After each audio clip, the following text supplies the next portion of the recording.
Bill and I got in our little hairnets, and I got in my little gown, and he got in his scrubs, and he got to be there while we had the transfer, which was really nice. Especially since I was awake and alert during this whole thing, so I got to see on the screen, we both got to see on the screen what was happening. They gave us a little picture of the two little embryos that they were going to transfer, and it was quite something seeing this happen on the screen.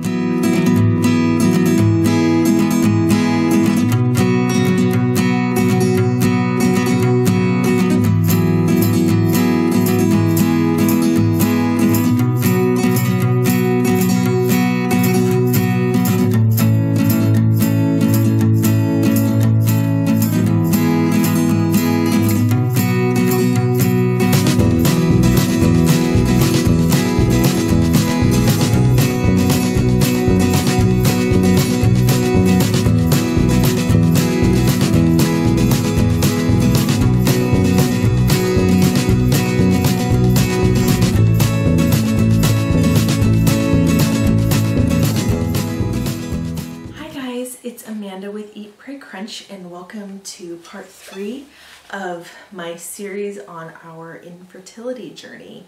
Last time I had left off that we had finally found a doctor that we liked at the university in our area, and that we had decided that we needed to save money for a few more months before we'd be able to afford it, and that's where I left off last time. So this time I just wanted to tell the whole IVF story and the whole process of going through that crazy journey. So around that time I actually did quit my job. I had been working as a massage therapist right out of school at a medical clinic. And aside from our whole fertility treatment, I had been wanting to start my own home massage business. That was my long-term goal, as it was anyway, because I wanted to have a family and I wanted to have the flexibility of setting my own hours and being my own boss and that kind of thing. So I figured, well, since we're going to need to do this whole fertility treatment shebang anyway, now would be a good time. So I got that whole thing going and actually started building up a clientele for a few months and was working from home. And I was also doing some photography work on the side. I guess you could say a semi-professional photographer. I was doing some photo shoots for some people that I know, and so that was just a little extra income as well. So there was, a several month span there that we were just working and trying to save money to begin our IVF treatment. What I forgot to mention in the last blog is during that time they also tested me. As you know, our main fertility issue was male factor, but they also wanted to do some testing on me just to rule that out. So I did go through with all of that. I did the standard blood testing and the hysterocsalpingogram, the HSG, which ended up being not that big of a deal. I know it's really painful for some people, but they told me to take like 6 Advil or something before the procedure was done, and I had no problem with it. And they had done ultrasounds looking at my ovaries and everything, and done my follicle count reserve, like all of the workup for female fertility factor, and all of that stuff came back completely normal. So that just confirmed for us that we needed to focus mostly on the male factor. So during that time we also continued to try on our own, and we continued to do acupuncture and taking supplements, and we did all of the things that you can possibly think of to try and improve sperm quality. During that time I was having a very difficult time dealing with all this emotionally, and just feeling very alone, just feeling like, oh, everybody around me is getting pregnant at the blink of an eye, and here we are having this huge struggle. And it did feel like, we knew so many people getting pregnant, and like I remember having the feeling like I was genuinely happy for my friends that were getting pregnant. Like I really was happy for them, because they were getting what I wanted to have, and I was joyful for them, but at the same time just so envious that they were able to get pregnant so easily without even knowing that struggle. And I remember just feeling like, oh, life is so unfair, you know, and just having that mixed feeling of joy for your friends, but also envy, you know what I mean? Those of you going through infertility or who have gone through it, I know you know that struggle. And so because of that, I decided to seek out a support group through a church that we had gone to previously. They were a pretty big church, and that was actually one of their ministries. It was a ministry specifically for women dealing with infertility. I'm not sure why it wasn't for couples. Probably women just want to have that community and work through it with each other, whereas men process it differently, you know what I mean?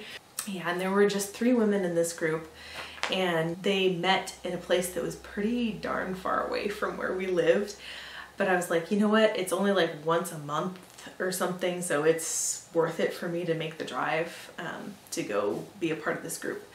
And I was glad that I did it at the time.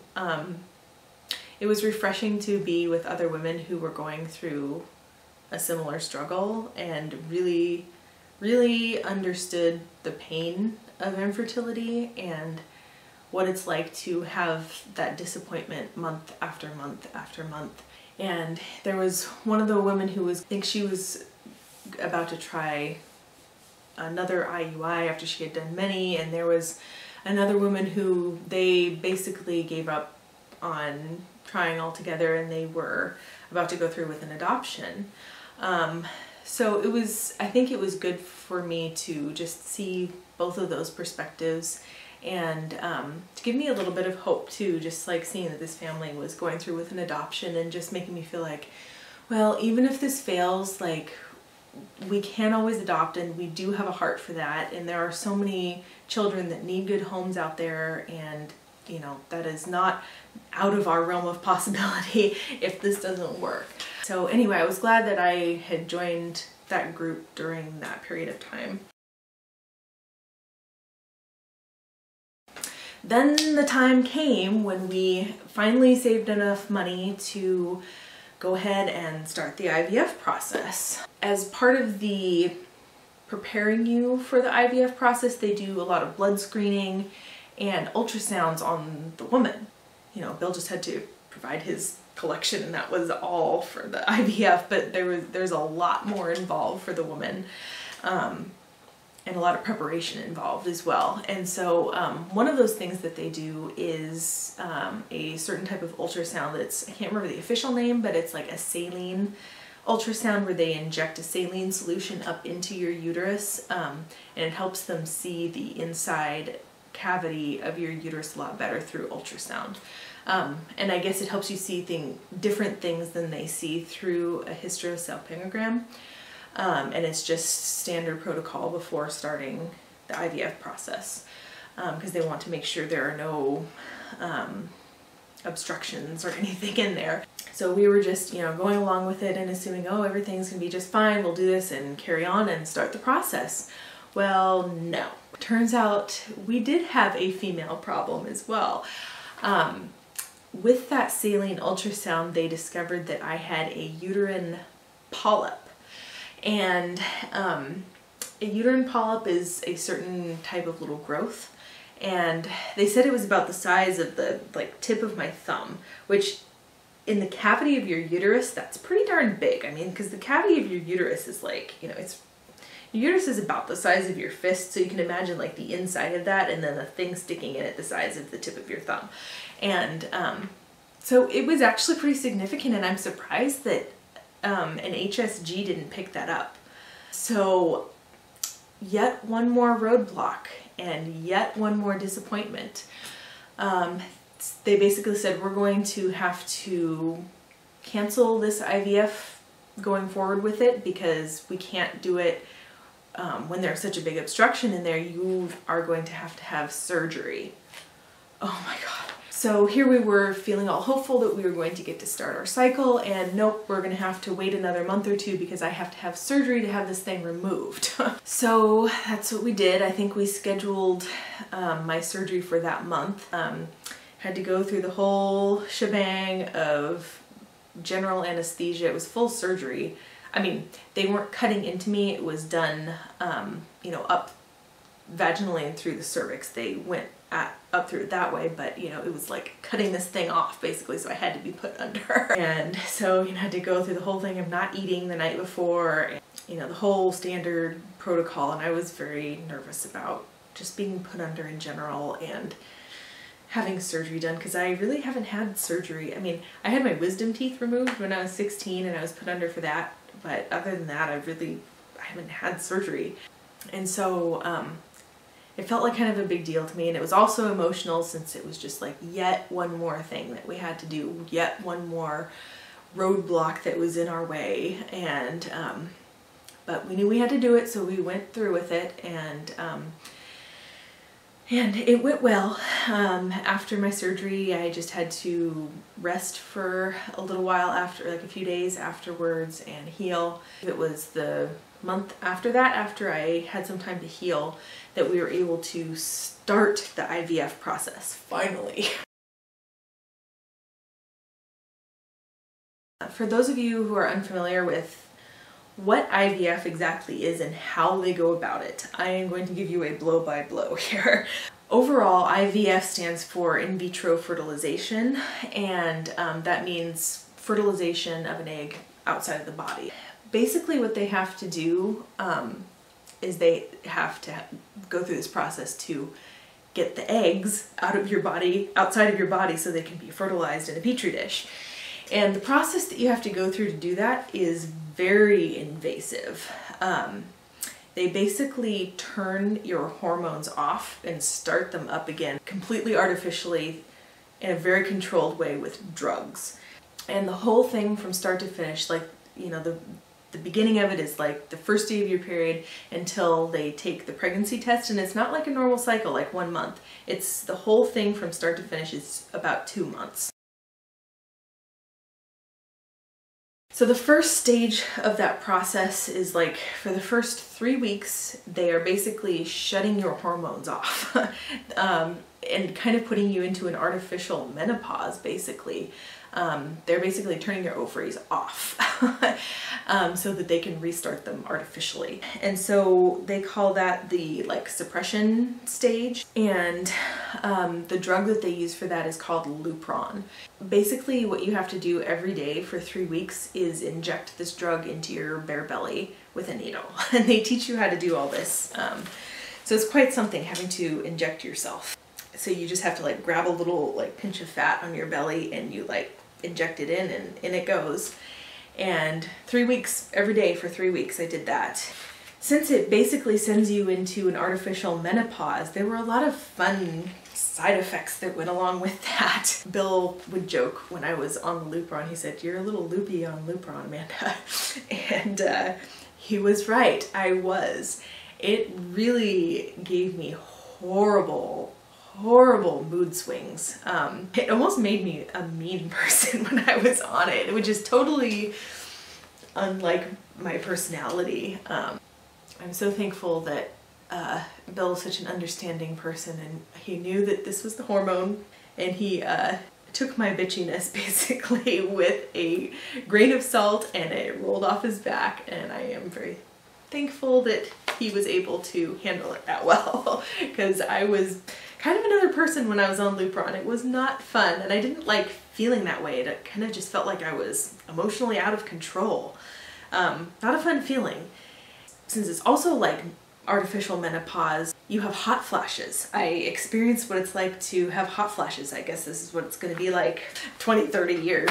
Man, that was fun. It was, I mean, hot flashes were real. I mean, it's like you have your own little personal sauna all of a sudden, and it's like I had to step outside a lot and like strip down. I would just get so hot. But I know that that was the crazy hormone working on me as well. So anyway, we made it through the 3 weeks of the loopy on Lupron phase of suppressing my ovaries so they were not functioning. And then they start the stimulation phase where they ramp them back up again. The drugs that they use cause your ovaries to produce way more eggs than they would naturally in any given month. I was 28 when we were going through this. So They were telling me that because I was still in my 20s and young and healthy, that I was likely to have to get a lot of eggs, which was a good thing because it made our odds a lot greater. Over the course of the week and a half is the stimulation phase. Every 1 to 2 days I had to drive into the university to get my blood hormone levels tested because it's a very exact science. They want it to stay in this very specific range because if it's too low, it won't work. If it's too high, there are other repercussions, which I will talk about in a minute. So basically the clinic we're going to, there were 3 main doctors and they kind of rotated their schedule. So you would, throughout this 2-month process, we saw all 3 of the doctors. And in the middle of my stimulation process, it switched to another doctor who was my least favorite. And she actually made a call that I was not so sure about. After testing my levels partway through the stimulation phase, she said, I think we need to up the drug a little bit to make your, I can't remember which hormone it is now. It's like the follicle, FSH, I think it is, the follicle stimulating hormone. And she said, I'd like to see your levels just a little bit higher. And I was wary about this, just given that they had told me with my young age and that I was likely to produce a lot of eggs. I was a little wary that she was upping the dose, but I didn't want to argue with her.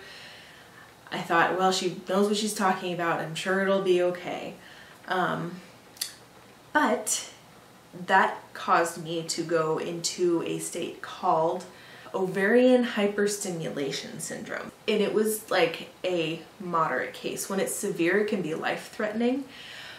But basically what it is it causes your ovaries, I mean your ovaries are already during this process swelling up crazy big, but it basically causes your ovaries to swell up to the size of potatoes.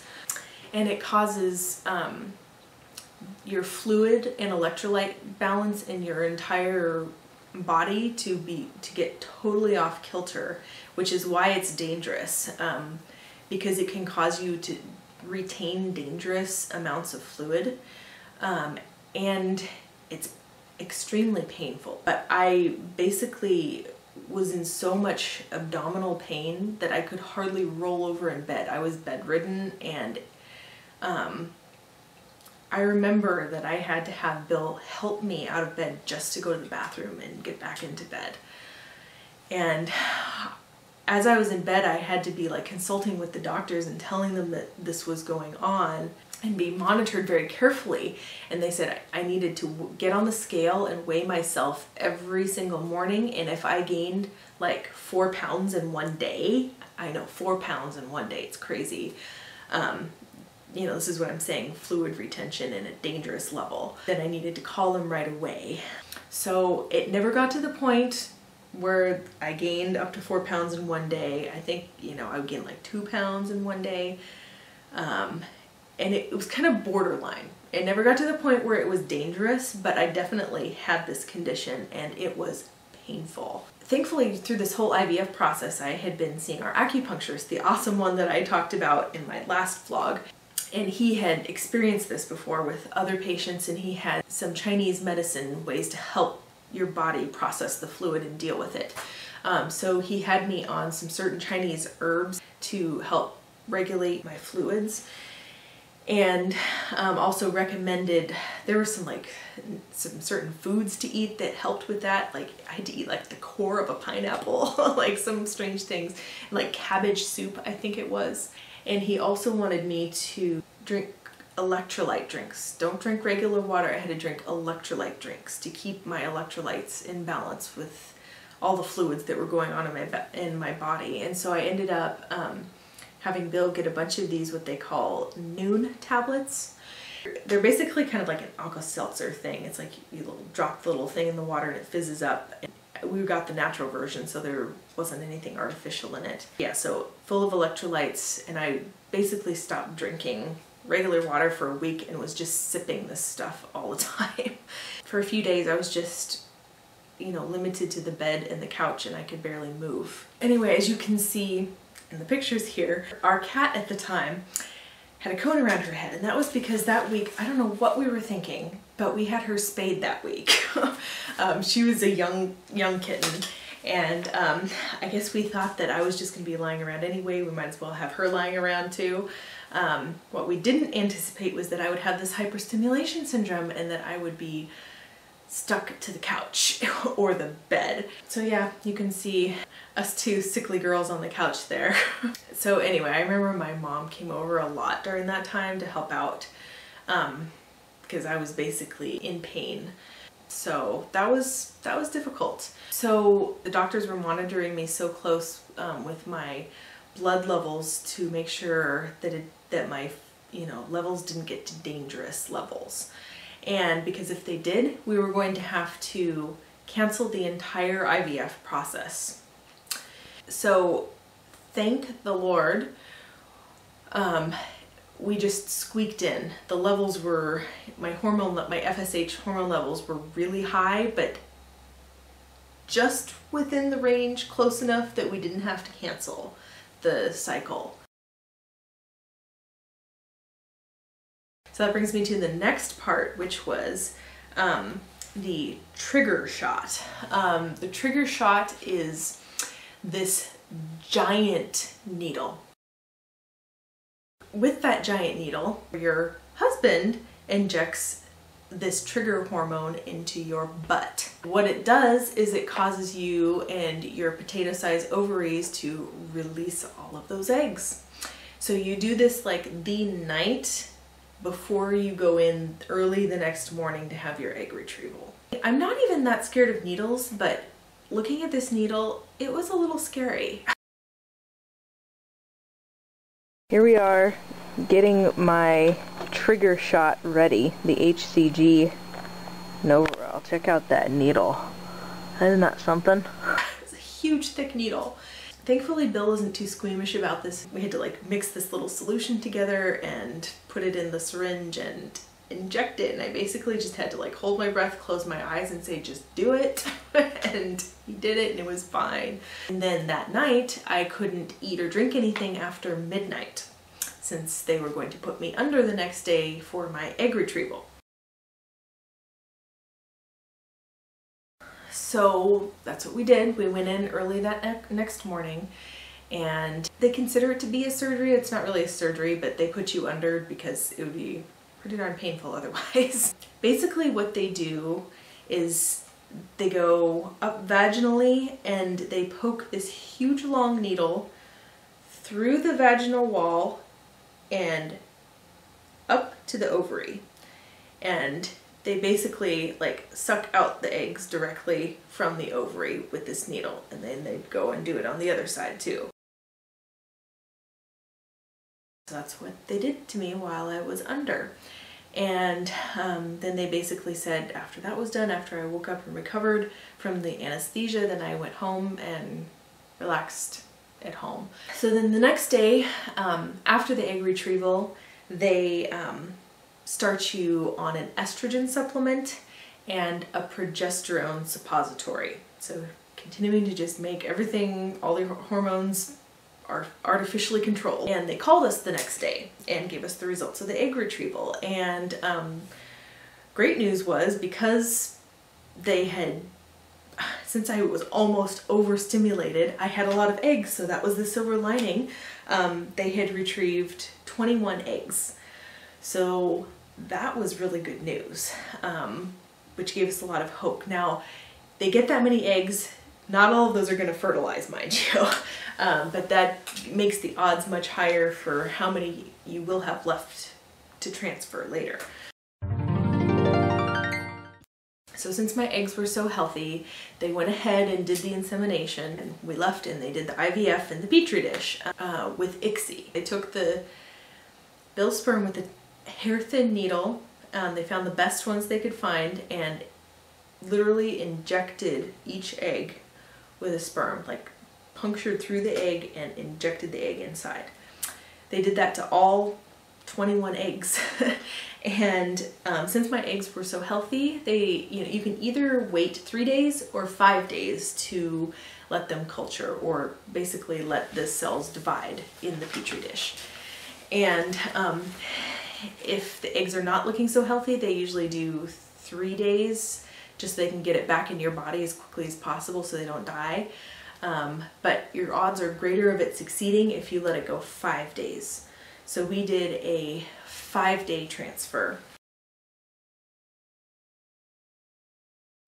So we had to wait those 5 days after my egg retrieval. The morning of, they thankfully don't have to put you under for the transfer, because they're just putting a little catheter into your uterus and injecting the embryos. But they do have you take Valium to relax you, since understandably, and I was anxious, and most women are in that process, so they have you take Valium. And so anyway, when we got there, they showed us the results of how it went with the 5-day culture, and basically of the 21 eggs, 16 of those fertilized, and the others, it just didn't work. And then of those 16 that were fertilized, 8 of those survived the 5 days. So it really is a process of elimination, kind of a survival of the fittest kind of thing. So, started out with 21 eggs, 16 fertilized. Of those 16, 8 survived. So we basically had 8 embryos. Our doctor had advised us to just have 1 transferred. Especially considering my age, since I was 28, I was young. He says really the uterus is made for 1 baby at a time. And it does work for 2, but once you get beyond 2, it really becomes a pretty high risk. And I guess more and more these days, they've had so many issues with fertility doctors. I mean, think like Octomom, right? And there's a reason that these children later have developmental problems, and it's because women are not designed to have litters. We're designed to have 1, 2 at most at a time. That's what our uterus is designed for. So anyway, I digress. So anyway, more and more these days, fertility clinics are recommending that you just do a 1 embryo transfer rather than 2. But we had done a lot of praying about it and thinking about it, and I told Bill, I was like, I really think I want to transfer 2, because first of all, I think it would be fun to have twins. I know having twins is a lot of work. I was a nanny for twins for a while. And because I had experience nannying twins, I knew that if I was going to have twins, I wanted to have it the first time around, before you have an older child and then have twins, because that would be even harder. And I just felt like I really wanted to increase our odds to make this cycle as likely as possible to succeed.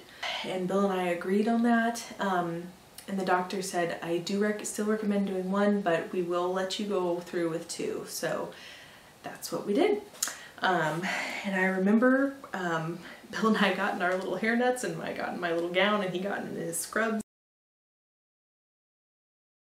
I'm sexy and I know it.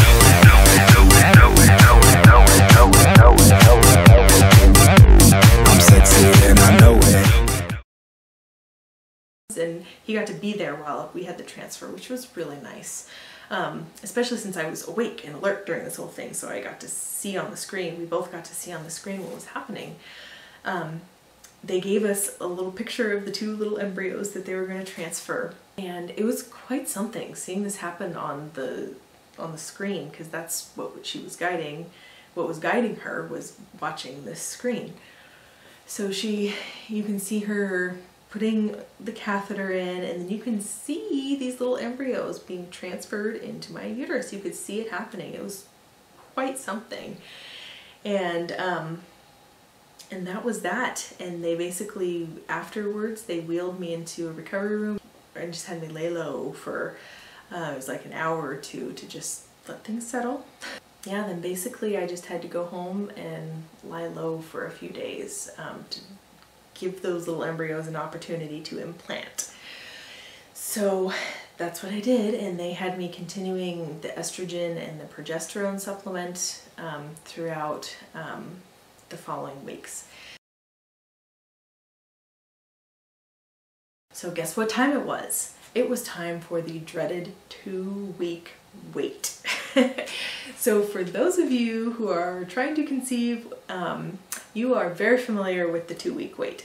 And what the 2-week wait is the, basically, and you're doing it naturally, if you're getting pregnant naturally, it's the time that you ovulate until the time that your period is due, which is about the time that you would take a positive pregnancy test. So it's basically, you know, the time you have to wait for the embryo to implant and get established enough to produce enough HCG, pregnancy hormone, in your body to be able to be detectable in a blood or urine test.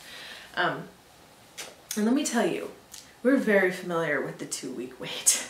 We, at that point, when we were doing this IVF cycle, we had gone through about 15, 16 2-week waits to no avail. But this 2-week wait, let me tell you, this was the 2-week wait from hell. Because there was so much at stake with it. It was not just a regular old try this month, like, oh, we're spending $20,000, this better work. There was just a lot riding on it. You know, we transferred 2, just the possibility of there being twins. And like, oh my God, what if it doesn't work? What are we going to do? How are we going to react? I mean, there's just so much more that went into this 2-week wait than your standard 2-week wait, which is already emotional. Like, the 2-week wait is already emotional as it is. And then add all this in, it was the 2-week wait from hell. Basically just had to keep myself distracted all the time to get through it. I'm going to end part 3 there. Stay tuned for part 4, and I will tell you the result of our IVF and how it turned out in part 4. So stay tuned, and thanks for watching.